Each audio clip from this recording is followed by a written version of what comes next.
यानी कि जो ग्वालियर के अंदर जो कांड चल रहा है, बाबा साहब को प्रतिमा लगाने के पक्ष में, चाहे वो डीएससी समाज हो, चाहे वो SC ST OBC हो ना, क्योंकि इनकी ये प्री प्लानिंग है, ये पहले से तैयार होके बैठे। ठीक है, इनको कहीं ना कहीं से मुझे लगता है राजनीतिक सपोर्ट भी इनको कहीं ना कहीं मिल रहा है। तो चीफ जस्टिस साहब ने इस बात को स्वीकार कर उनके सम्मान में सुप्रीम कोर्ट में लगा दी, तो ये हाई कोर्ट में लगने के लिए मना करने वाले कौन लोग? वो सिख समुदाय के लोग हैं, वो ईसाई समुदाय से लोग हैं, वो इस्लाम को मानने वाले लोग हैं, इसी देश के लोग हैं या किसी और कंट्री से बाहर के लोग आए हुए हैं? क्योंकि इस देश में भारत का संविधान का निर्माण बाबा साहब ने ना किया होता तो मैं आज इस देश की महिला प्रधानमंत्री बिल्कुल भी नहीं हो सकती थी। मनु की मूर्ति लगी हुई है, मनु की मूर्ति लगा रखी है। शुद्ध और महिलाओं को हीन भावना से देखा जाए, ये मैं नहीं कह रहा, ये स्मृति मनुस्मृति कहती है। अब दोस्तों नमस्कार, मैं विकास, आप देख रहे हैं जस्ट टीवी इंडिया। और एक बार फिर से भारतीय समाज निर्माण संघ से सोशल एक्टिविस्ट सचिन कुमार जी हमारे साथ इस समय मौजूद हैं।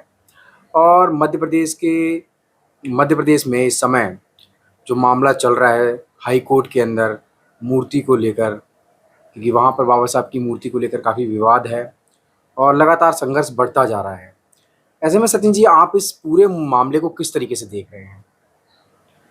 जी विकास जी, सबसे पहले तो आपका बहुत बहुत धन्यवाद कि आप इस तरह के सामाजिक मूवमेंट में हमेशा डीएससी समाज की और जो अति पिछड़ा वर्ग है इसकी आवाज़ को आप साथ साथ उठाते रहते हो, आप धन्यवाद के पात्र हो। बाबा साहब कानून के निर्माता है, संविधान के निर्माता है। जब चीफ जस्टिस साहब ने इस बात को स्वीकार कर उनके सम्मान में सुप्रीम कोर्ट में लगा दी, तो ये हाई कोर्ट में लगने के लिए मना करने वाले कौन लोग हैं?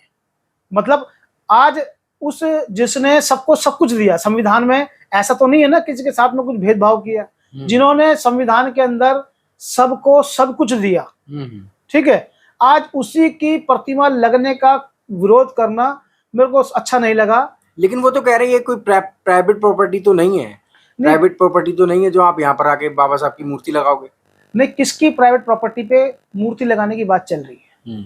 ये लोग जो कह रहे हैं, क्या उनकी कोई जो ये दादालाई जमीन के ऊपर लगाने की बात चल रही है? ये तो सुप्रीम कोर्ट है, सरकारी वकील, सरकारी जो है न्यायालय है, जहां पे लोगों को सभी को न्याय मिलता है। ऐसी जगह पर ऐसे अगर महापुरुष की मूर्ति नहीं लगेगी तो कहाँ लगेगी? ये कोई प्राइवेट भी लगाने की बात नहीं है, ये कोई दलील नहीं हुई, ये कोई दलील नहीं। वो तो कह रहे हैं हम यहाँ पे राम की मूर्ति लगाएंगे, तो लगा लीजिए, किसने मना करा है? भाई भारत के जितना भी जो दलित समाज है, जो अछूत समाज जिसे आप कहते हो, या डीएससी समाज जिसको आप कहते हो, इसमें इसने कभी भी किसी का विरोध नहीं करा।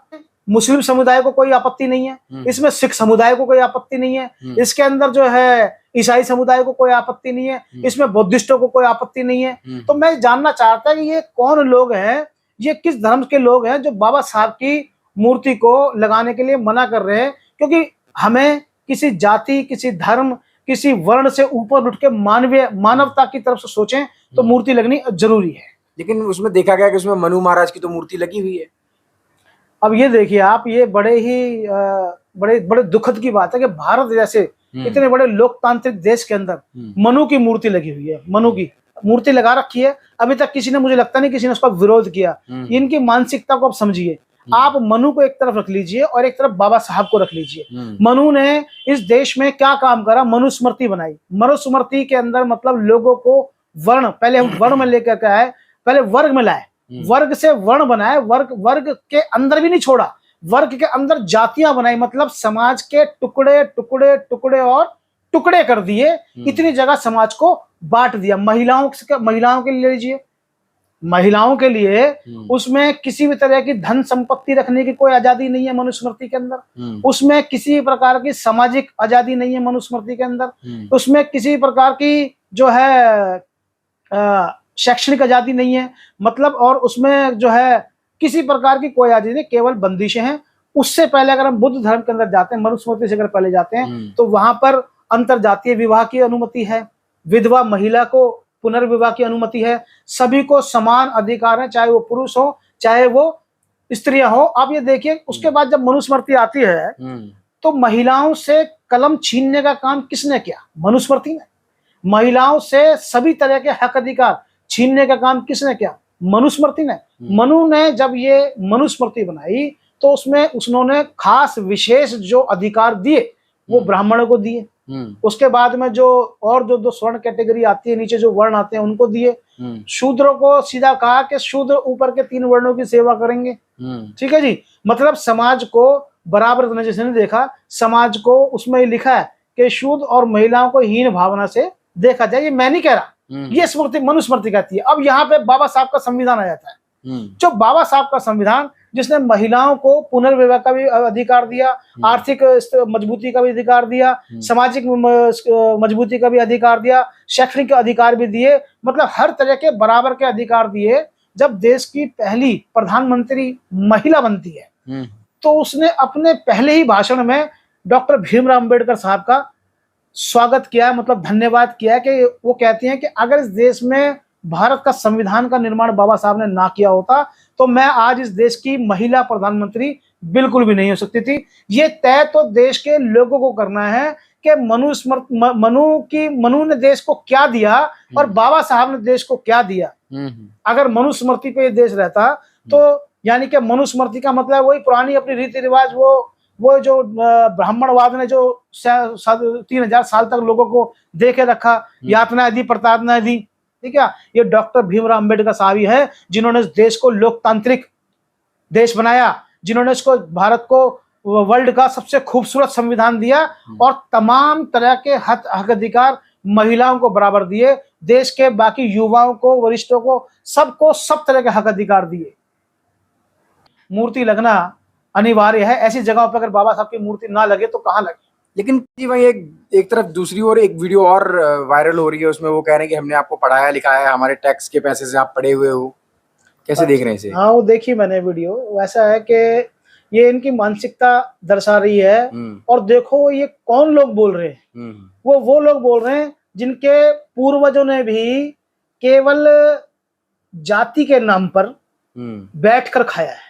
यानी कि इन लोगों ने जब मनुस्मृति बनती है तो मनुस्मृति इन्हीं के पक्ष की बनती है कि यानी कि वेद पढ़ने का काम और दान लेने का काम केवल ब्राह्मण करेगा। ये मैं नहीं कह रहा, ये मनुस्मृति कह रही। जो मनुस्मृति के अंदर जो 7 रूल बनाए गए हैं ना, उसमें सबसे पहला रूल यही है कि ब्राह्मण का काम यही रहेगा। जिन्होंने हजारों साल तक जाति के नाम पर, मतलब धर्म के नाम पर सिर्फ बैठ करके खाया, लोगों का, दूसरों का खाया, जिन्होंने दान लेकर के खाया जाति के नाम पर, वो लोग कह रहे हैं कि उन्होंने हमें पढ़ाया। अरे अगर तुमने हमें पढ़ाने की कोशिश की होती तो आज ये देश सच में विश्व गुरु होता। और अगर तुमने वाकई में मानसिकता अगर तुम्हारी हमारे को साथ लेकर चलने की होती तो ये देश कभी गुलाम भी नहीं बनता। क्योंकि देश की 90% की जो आबादी थी उसको तो आपने शूद्र कह करके उसको तो आपने सब चीज से बेदखल कर दिया, मतलब देश की नागरिकता से भी दखल कर दिया।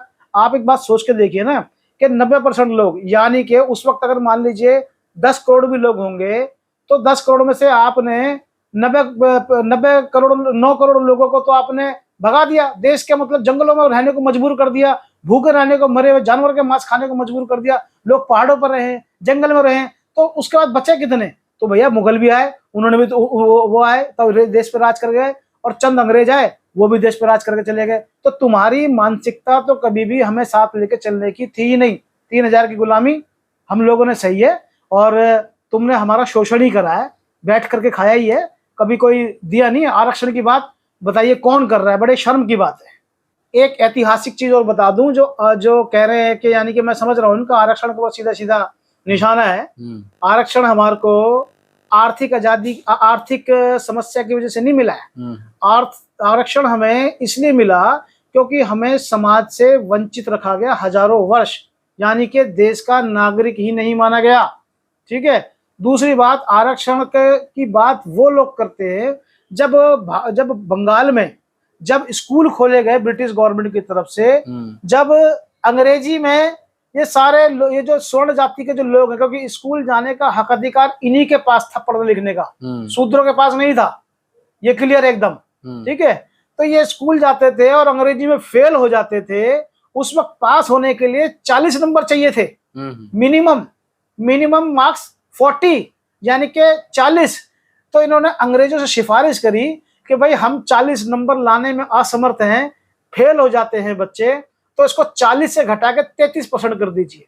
आज भी सभी स्कूलों के अंदर 33% मिनिमम है। ये सब इन्हीं की तो देन है, ये अंग्रेजों से इनका आरक्षण है, मांगा हुआ आरक्षण है। ये अंग्रेजों का ही रूल चलता चला आ रहा है जो अभी तक बदला नहीं गया है।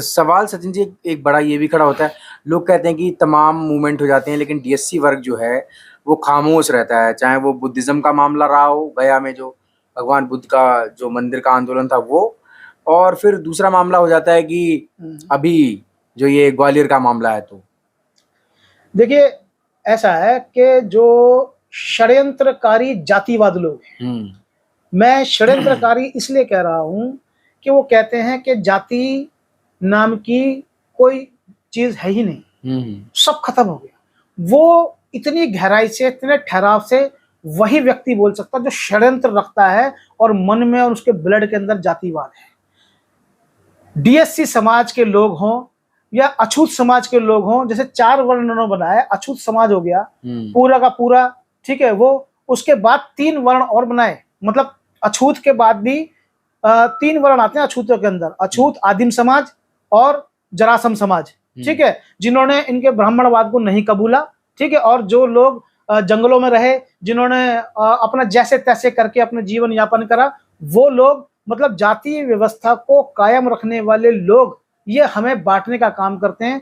जो जितने भी शेड्यूल कास्ट हैं, एससी, एसटी और ओबीसी है, ये सारे के सारे बाबा साहब की प्रतिमा, यानी कि जो ग्वालियर के अंदर जो कांड चल रहा है, बाबा साहब को प्रतिमा लगाने के पक्ष में, चाहे वो डीएससी समाज हो, चाहे वो एससी, एसटी, ओबीसी हो, हर आदमी उसके पक्ष में, हर आदमी, हर महिला, क्योंकि महिला का जो विकास उत्थान जो किया, चाहे वो किसी भी तरह का जो उन्होंने जो भी महिला को आज मिला है वो बाबा साहब की देन है। तो महिला, युवा और हर जो इस देश का नागरिक है वो उसके साथ में। वो कह रहे हैं कि अगर भीम आर्मी आएगी तो हमारे भी आउटसाइडर आ सकते हैं। देखिए ये जो लोग हैं ना, ये लोग आउटसाइडर इसलिए बोल रहे हैं क्योंकि इनकी ये प्री प्लानिंग है, ये पहले से तैयार होके बैठे, ठीक है। इनको कहीं ना कहीं से मुझे लगता है राजनीतिक सपोर्ट भी इनको कहीं ना कहीं मिल रहा है, वरना संविधान लोकतांत्रिक देश के अंदर ये लोग कैसे कह सकते हैं कि कैसे अपनी मनमानी कर सकते हैं। इसमें सबका समान अधिकार है, बराबर का अधिकार है। और आउटसाइडर की बात जो कह रहे हैं या किसी भी गठन संगठन के लोग कह रहे हैं, आने की बात कह रहे हैं, ये अलगाववादी लोग हैं।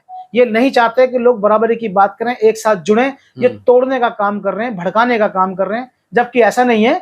देश के जो तमाम एससी, एसटी, ओबीसी है वो बोध गया के भी सपोर्ट में है, वो बाबा साहब की मूर्ति लगने के भी पक्ष में। और मैं बता दूं आपको, चाहे वो हरियाणा हो, चाहे वो पंजाब हो, चाहे वो दिल्ली हो, चाहे वो मध्य प्रदेश हो, तमाम देश के जितने भी वकील हैं, जो अधिवक्ता हैं, जो भारतीय संविधान को मानने वाले लोग हैं, जो विश्वास रखते हैं गरीब चाहे वो अमीर तबका हो, चाहे वो गरीब तबका हो, उसको न्यायालय में बराबर मिले, वो बाबा साहब के प्रतिमा के लगने के पक्ष में, और पूरा समाज उन अधिवक्ताओं के पक्ष में यहाँ पे खड़ा हुआ है। चलिए, शुक्रिया सर।